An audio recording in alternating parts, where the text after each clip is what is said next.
Ladies and gentlemen, this is a course on modern Russian history from the beginning of this century to the present. It is a course about hope and about tragedy.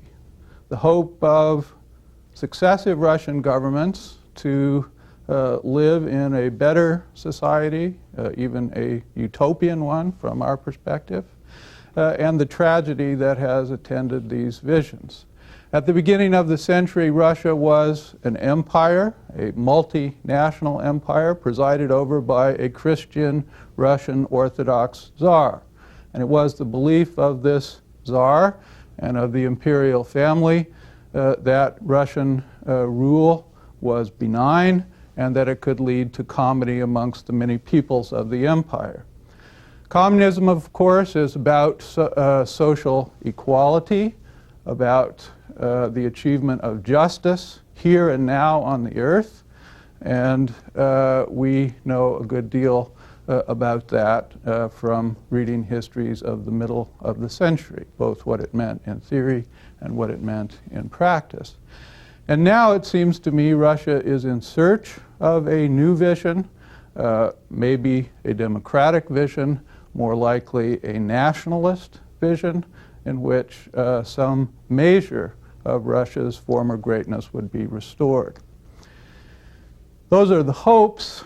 The tragedies are known to us and unknown to us. Tragedy of 1914 to 1917 ended the autocrat, Christian autocrat Nicholas II and his dynasty, 300-year-old dynasty.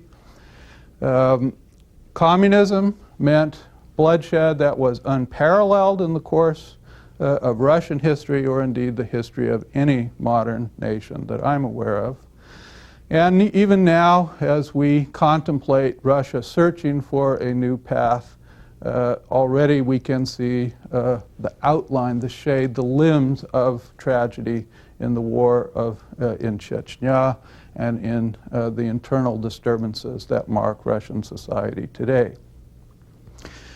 What are the themes? Those are the themes of our course, and now let me say something about the objectives of the lectures. I want, in the first lectures of this course, to talk about Russian government as it was at the turn of the century.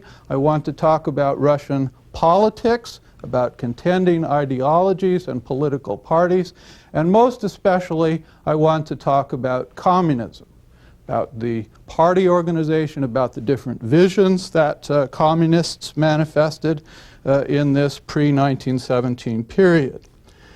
Then we will spend a good deal of time talking about the communist experiment under Lenin and Stalin, and I will devote a couple of lectures to the war, the Great War from 1941 to 45, which killed so many Soviet people, the attempts of the regime to reconstruct and reconstitute itself after this war. From 1953 to 1991, and arguably beyond 1991, the Soviet Union experienced de-Stalinization. This is something that some historians think was finished in 1991. I think you could push the argument a little farther and say that even now, in post-communist Russia, efforts to de-Stalinize, to exorcise Stalinist habits of mind and Stalinist culture from the body politic are ongoing. And of course, at the end, I will devote several lectures to Mr. Gorbachev's perestroika reforms and to what we know of the Yeltsin government. This is a course about the Russians, but it is also a course about us. It is about a stake, a historical stake that we have in understanding. Many of us were born in the Cold War generation. All of the adults in this room and in the listening audience know that America expended enormous amounts of capital, trillions of dollars, in the efforts to defend ourselves against the real and perceived communist menace, to contain the Soviet Union and to contain the allies of the Soviet Union. Communism also had a subtle and sometimes startling impact on American culture. We think only of the great African-American novelist Richard Wright, who in the 30s was a member of the Communist Party, and this was an experience that marked his early fiction. So from defense expenditure to our own culture, this is a matter that we have an interest in, and it is one of the justifications of our course that in understanding the Russians and Soviets, we will have a greater measure of self-understanding. Now let me turn to my topic for today. My topic for today is Nicholas II, the imperial government at the turn of the century, and also the social and ethnic difficulties that beset Russian society in this period. Nicholas II came to the throne with the determination that he would rule Russia unwaveringly and unfalteringly in the spirit of his father Alexander II. Nicholas was a Christian autocrat. That is to say, he believed that his office came to him from God himself. And it was Nicholas' determination, like that of every autocrat before him, to pass this office and also the Russia that he inherited on to his heir, full and unchanged. Nicholas was aided in his religious beliefs and in his political determination by his wife Alexandra. Alexandra was born a German princess in the House of Hessen. She was raised a Lutheran. In her house there was a good deal of accent on charitable works and of course on the reading of the Bible. When Nicholas proposed to her, she had a very difficult decision because she could only marry Nicholas if and only if she converted to Russian Orthodoxy. What was it that ultimately sold her on Orthodoxy? It's clear it wasn't the amatory prowess of Nicholas himself. It was elements of the Orthodox religion. She loved Orthodoxy because of its emotiveness. One could manifest emotions in the course of an Orthodox service that would not be shown in the rather staid Lutheran practice of her home. It was a mystical religion. There was a belief in achieving salvation through suffering. Those of you who have read Dostoevsky's novels know that this is a central conceit of the heroes of these novels, but it is a conceit that is drawn out of the Russian Orthodox religious heritage. So Alexandra, when she married Nicholas, when she converted to Orthodoxy, she converted to a religion passionately, with belief, and with such passion and belief that she reinforced the political and religious understandings of her husband. And if you read their correspondence, it is simply full of this, of religious expressions and affection that is rooted in a common belief system. Now, Nicholas came to the throne with certain models of behavior, which he had learned in his youth from the courtiers that taught him. And based on his own wide reading in Russian history, he was a Russian history buff, he chose two Russian czars of the past to model his reign on. The first of these was the 17th century Tsar Alexei Mikhailovich. He was a man so saintly, so devoted to orthodoxy, that Russians of his day referred to him as Alexei Tishaishi, Alexei most gentle. The other autocrat, which Nicholas admired a great deal, had a spirit far different from that of Alexei Most Gentle, and that is the autocrat Ivan IV, known usually in English as Ivan the Dread or Ivan the Terrible.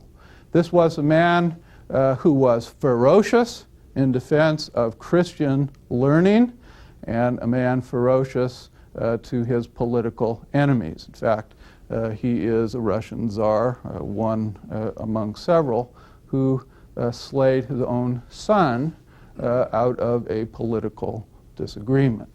So Nicholas chose two models for his reign that couldn't be more different. One gentle, one ferocious, and the two models help to explain certain actions at different moments of his reign. Nicholas, for example, when he abdicated the throne, was able to do so with utter equanimity. This is something that was drawn from his emulation, I think, of the saintly Alexei. On the other hand, Nicholas was known to some of his critics as Nicholas the Bloody. He committed Russia twice to great wars, and so this moniker was perhaps very well earned.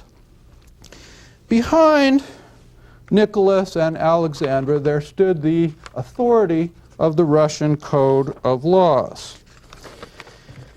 Article 1 of the Russian Code of Laws specified that, quote, "The Tsar of all the Russias is an autocratic and absolute monarch. God himself commands us to obey the Tsar's supreme authority, not from fear alone, but as a point of conscience." Two additional articles of the Code of Laws, Articles 246 and 248, made it a criminal offense to utter, quote, "impertinent remarks" about the Tsar or about anyone in the royal family.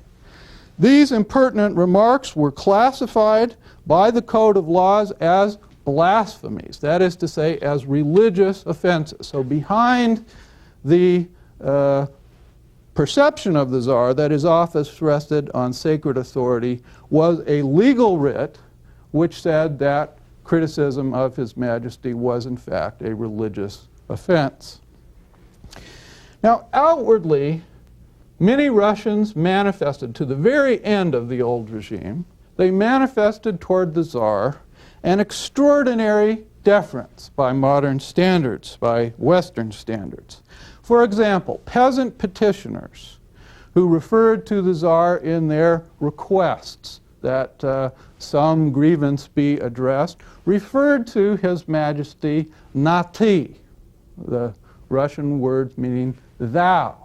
This was the same form of address that was typically used by Christians in addressing God in prayer. So the religious deference toward the autocrat and religious deference toward God was one and the same for these common Russians.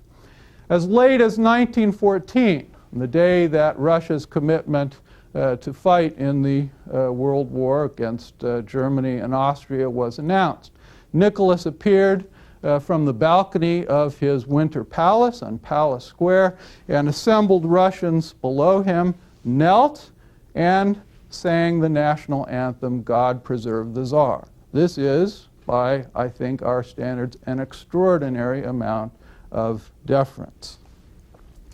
Now, of course, any polity has to have mechanisms to control crime, because there will be offenses, of course, and mechanisms to resolve disagreements amongst citizens. And in an empire as large as Russia, one can imagine the multiplicity of disagreements that there must have been. The imperial government dealt with crime in a number of ways. It relied first and foremost for the adjudication of petty offenses, what we would call misdemeanors, on peasant courts, courts of the common people established in villages based on communal structures. These would take accusations of crime and would deal out punishment without recourse to a more formal system of courts. Serious offenses, what we would call felonious offenses, were dealt with through a very complex system of jurisprudence. Now, people who are new to the study of Russia might not know, but after 1864, it was the right of every citizen accused of a criminal offense to have a jury trial in Russia. And in theory, the judges that presided over this jury trial were life appointees. They were irremovable from office, and so the executive, in theory anyway, couldn't impact on their position by threatening to fire them.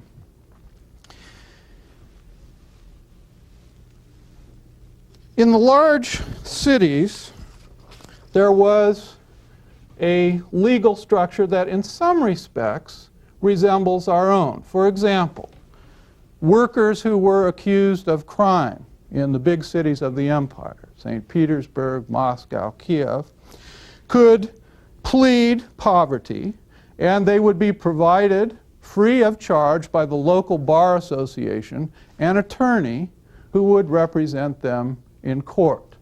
Now, this was something that was not mandated by any kind of a Russian constitution, because such a constitution didn't exist at this point. But it was something that in practice from the 1890s on was available to peasant and to worker defendants. Now, more and more frequently after the turn of the century, both in the countryside and in the city, there were serious disputes between the peasantry and the nobility in the countryside, disputes between workers and factory owners in the cities.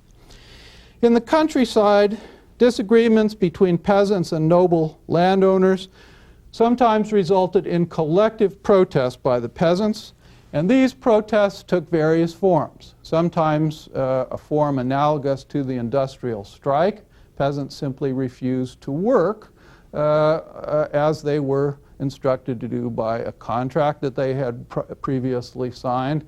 They didn't bring in the grain on time on a noble's estate, something like that. And of course, this has very serious economic consequences for the nobility.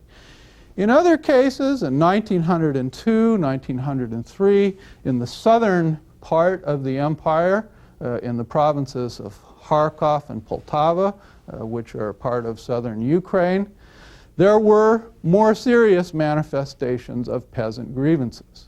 On 50 or so estates in that region, landowners were burned out at the turn of the century. Many others felt that for the safety of themselves and their families, they had to flee. And in 1905, 1906, there was a wave of peasant violence, some of it resulting in the actual killing of landowners. This was a part of the revolution of 1905 to 1907. So very serious disputes could happen in the countryside. And in the cities, with the turn of the century and in a rising crescendo up until 1906, there was a wave of strikes, many of them political strikes. The best known example is the strike, the general strike in St. Petersburg, I suppose, in the 1905 revolution. But even before then, 1904, an Orthodox priest by the name of Father Gapon led a group of peasants and workers from various parts of the capital to the center of town in the attempt to present a petition to the Tsar. And these streams of workers, led by Gapon and others, as they approached the palace square, were blocked by police. The few that reached the palace square had the unfortunate experience of being fired upon by soldiers on the 9th of January 1905. This was a terrible incident known in Russian history as Bloody Sunday. So the potential for social antagonism, very serious social antagonism, was always there. How did the Tsar and his regime deal with this potentiality? Well, in order to diffuse cases of potential violence, the regime appointed provincial governors. These were people who were very savvy bureaucrats. They are sometimes portrayed in historical literature as heavy-handed, but in fact, the best historian of these provincial governors, a man called Richard Robbins from New Mexico, has pointed out that they frequently used charm. He refers to their politesse, their ability to confront even an angry crowd and to somehow, by blandishments, diffuse the angry sentiments of the crowds. Of course, as I have already intimated, this kind of attempt to charm potential protesters out of acts of violence did not always work. And in these cases, the Russian government had in its arsenal a variety of means to deal with protest. Let me just briefly outline some of them. In all of the big cities, Warsaw, Odessa, Kiev, St. Petersburg, Moscow, there existed from 1881 on a state of martial law. That is to say that the governor of the city, the municipal governor, had police powers that could be exercised against citizens who were even suspected of being revolutionaries or subversive. Vladimir Ilyich Lenin, who of course was a very partisan man in these matters, said that the emergency laws of 1881 were the real constitution of Russia all the way down to 1917. There is some truth in that, because those emergency laws that mandated this kind of war condition in the big cities of the Russian Empire did remain in effect until 1917. The Russian government had police agencies of various types that it could use to infiltrate revolutionary organizations, that had the power to open mails, letters sent from Russian citizen to Russian citizen, the Department of Gendarmes, the Department of Police, and the so-called secret police, or Akhrana, were the three main agencies that I'm talking about here. Now, if all of these agencies failed to do their work, then the government could turn to its ultimate defender, and that is the army. In the end, the army was the final guarantor of imperial stability. Now, we cannot leave the subject of the emperor's powers and the nature of the internal regime in Russia without mentioning two additional quivers that were in the emperor's arsenal. The first of these was capital punishment. As in other states in Europe, Russian courts could impose a death penalty by hanging for capital offenses, and it did so when very serious crimes were committed. In 1825, for example, when the so-called Decembrists rebelled and attempted to seize power in St. Petersburg, 5 of the leading rebel conspirators were hanged by the government. After 1881, when Tsar Alexander II was assassinated by revolutionaries in broad daylight in the middle of St. Petersburg, there were another 5 hangings of the miscreants who were responsible for this terrible deed, including, incidentally, one woman. This was a shock that a woman would be hanged by the imperial regime, but Tsar Alexander III, the successor of the slain Alexander II, felt that he had no choice but to mete out this punishment to someone who had killed his father. Sometimes the government sentenced miscreants, subversives, revolutionaries to death, but at the very last minute, it dramatically commuted this death sentence. The most famous example of this occurred in Dostoevsky's life in 1849. Dostoevsky was a member of the so-called Petrashevsky Circle, which is a group of socialists and in some cases of would-be revolutionaries.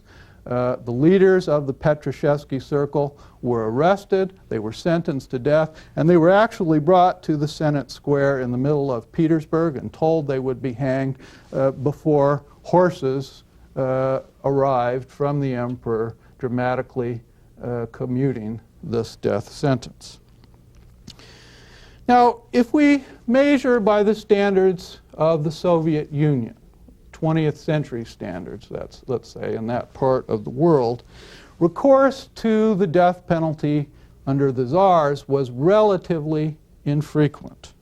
One authoritative source has calculated that between 1826 and 1925, less than 900 people were hanged in Russia. That is to say, about 11 people a year.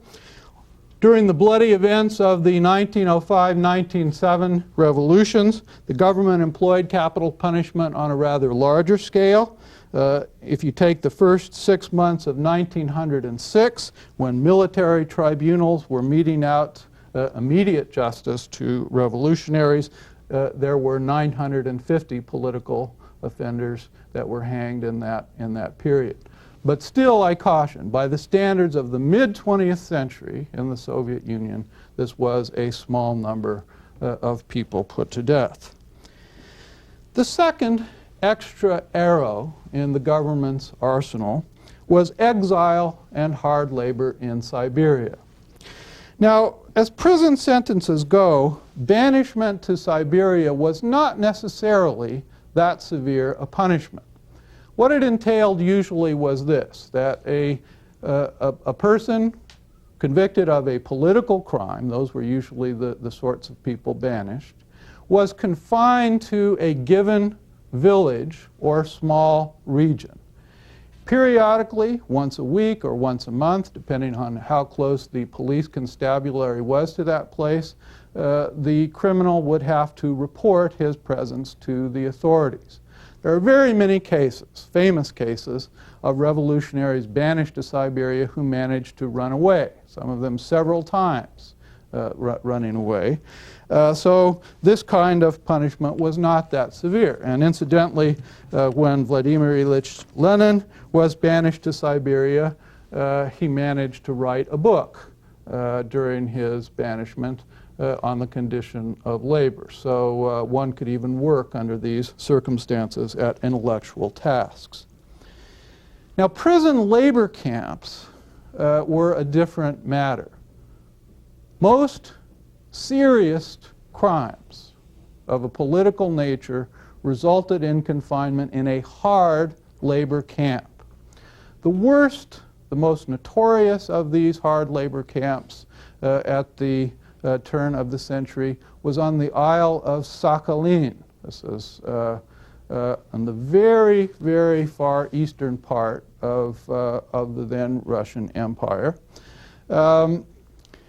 There, people were heavily manacled so that they could not run away, and they were usually shaven, whether they were male or female, in such a manner as to identify them as politicals, so that if they attempted to run away, they would be easily caught and brought back.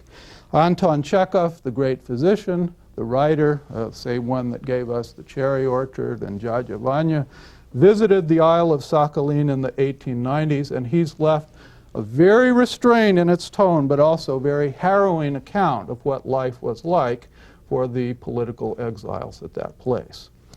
So, in short, the Russian government was a religiously conservative government. It relied on the police and the army to suppress dissent.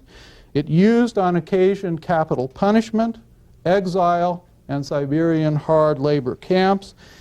And all of these factors probably explain the impression of some contemporaries, visitors to Russia, and some Russians themselves, that on the turn of the century, Russia was a kind of a monolithic state, an inert state, a Christian state that wouldn't change for a very long time. And yet, these impressions, as we'll see right now, were illusory. They were mistaken. Beneath the placid exterior of Russia. Beneath the peasant kaftans, the colorful blouses of the women's workers' garb in the city, there were seething resentments in people's souls. These resentments were multitudinous, but if we want to classify them, it's a dangerous business for a historian or anyone else to sort out the nature of resentments because they're so complex and sometimes irrational. But if we want to categorize them, it seems to me we can talk about two sorts of resentments. One was the kind of ethnic resentment that was felt by the non-Russian and particularly by the non-Slavic peoples of the empire toward the Russians. And the second kind of resentment, I think, can be called the antagonisms that were created by the growth of the market economy from the late 1880s through 1914. Let's focus for a minute on the first of these kinds of resentments. At the turn of the century, the Russian Empire was an enormous landmass. It comprehended the terrain stretching across two continents, from Poland in Europe all the way to the Pacific, so it was a Euro-Asiatic territory. And in the north, from the Baltic and White Seas to the south in the Black and Caspian Seas. So this is an extraordinary amount of territory. And on this territory there lived, demographers tell us, somewhere between 125 and 130 million people at the turn of the century.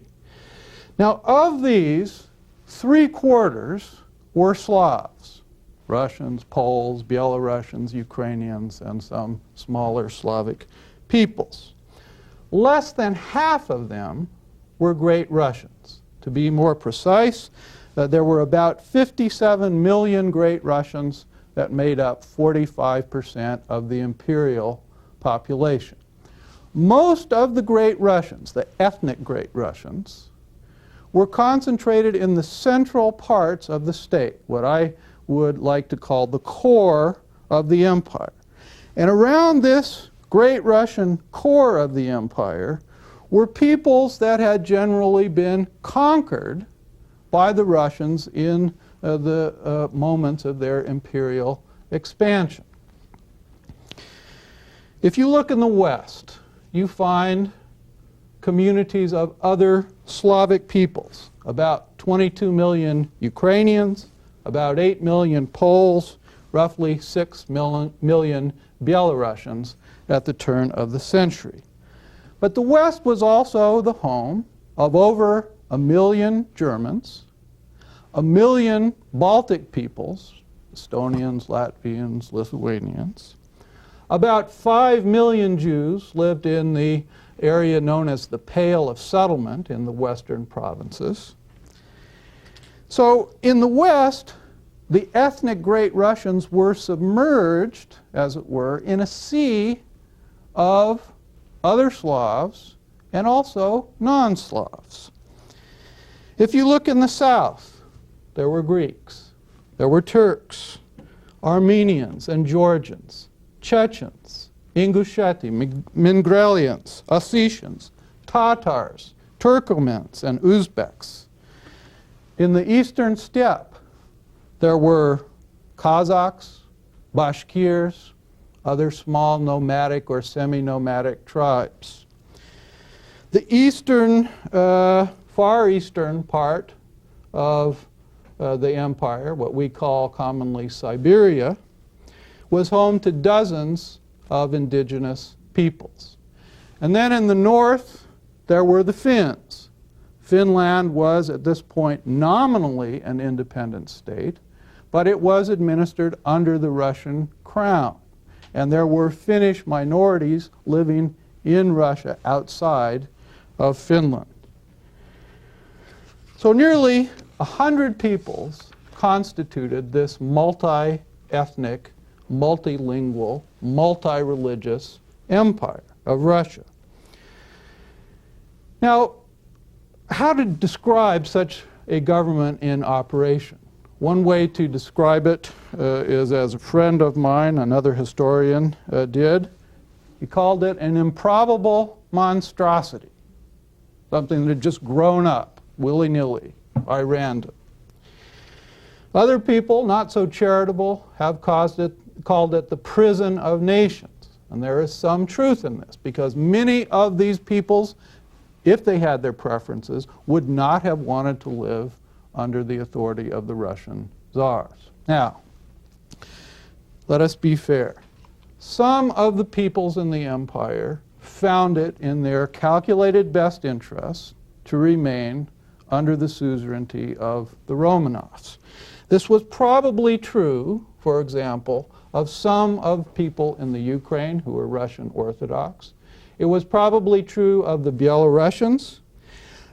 It was likely true of the Baltic Germans, because they were very well treated in the imperial bureaucracy. They were, in a sense, a more favored people than even great Russians themselves.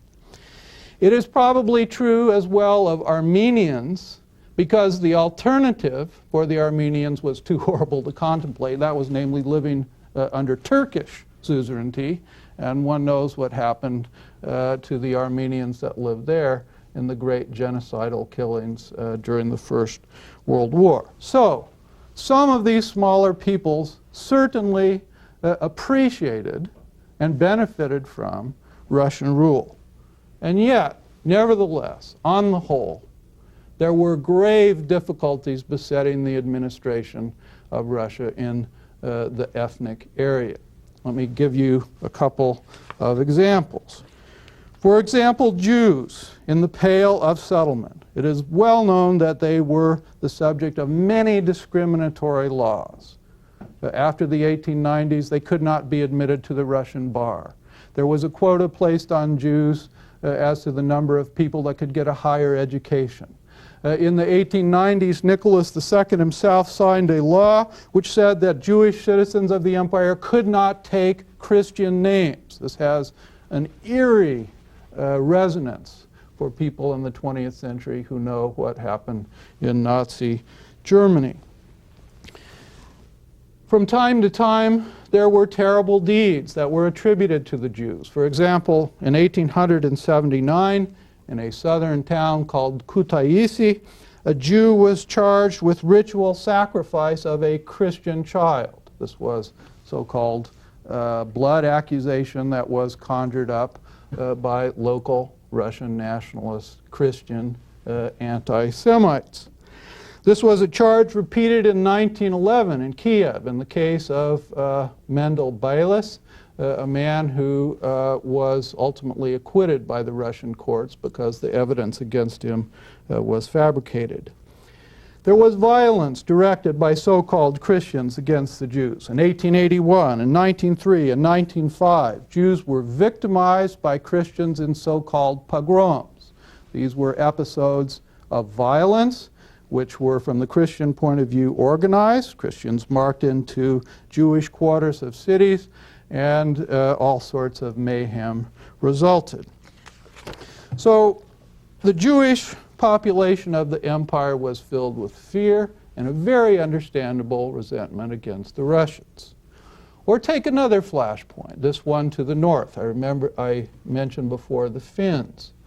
Up until roughly the end of the 1880s, the Finns were satisfied that their nominal independence was being respected, and their domestic autonomy to make certain rules governing the Finnish population respected enough that they had no serious quarrel with the imperial regime. In fact, Alexander III was rather popular in Finland. But under Nicholas II, after he appointed a governor named Bobrikov in Finland, all of this changed, and changed for the worse.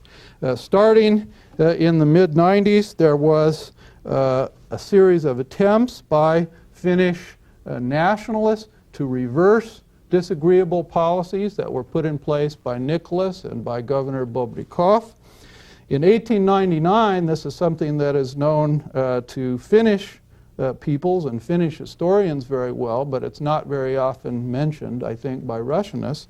In 1899, over 500,000 Finns, if you could imagine, signed an address and took it to Nicholas II, and the address accused the Tsar of trampling on Finland's historical rights and asked for redress to these grievances.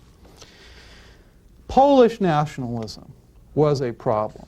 I won't go into detail about that. Poland was also nominally an independent state, but it was from the 80s on administered as a kind of province of the empire, so that the difference between the Polish case and the Finnish case diminishes as we get to the turn of the century.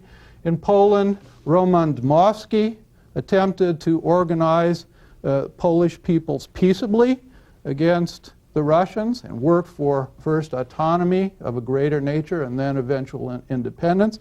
And the man called Pilsudski also organized, although his tactics were more violent and confrontative.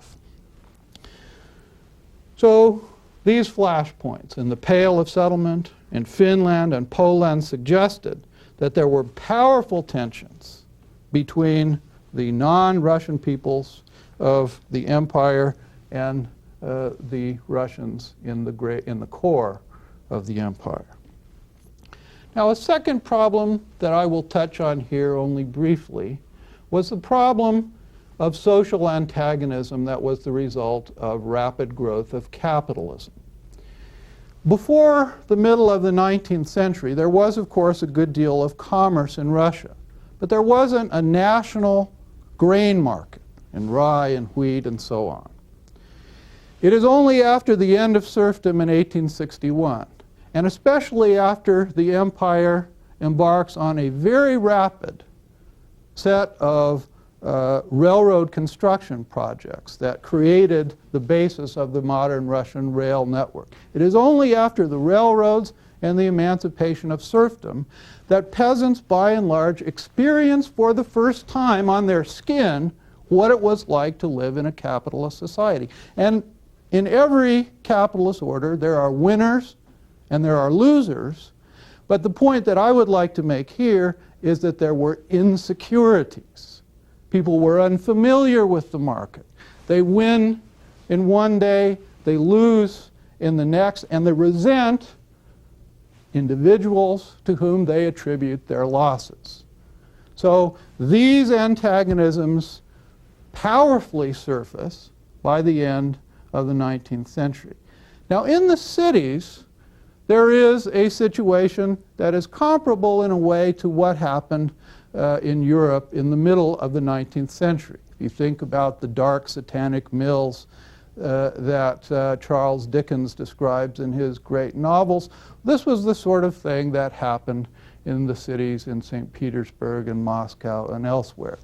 The peripheries of the cities were dotted by ever larger factories. Because Russia was a latecomer to capitalist developments, these factories were of very large size. 5,000 or more workers were often working under the same roof. And this is politically significant because it was easier for these workers to feel that they were commonly exploited, and it was easier for those who preached a different gospel than that of Nicholas II, namely a gospel of social justice. It was easier for them to reach this great mass of people who felt themselves to be impoverished. And thus the wave of peasant violence and the wave of urban strikes that we have talked about earlier. So Russia was a Christian empire. It had laws and institutions that were designed to preserve order, but these laws and institutions were flawed. They did not preserve order, and indeed they could not.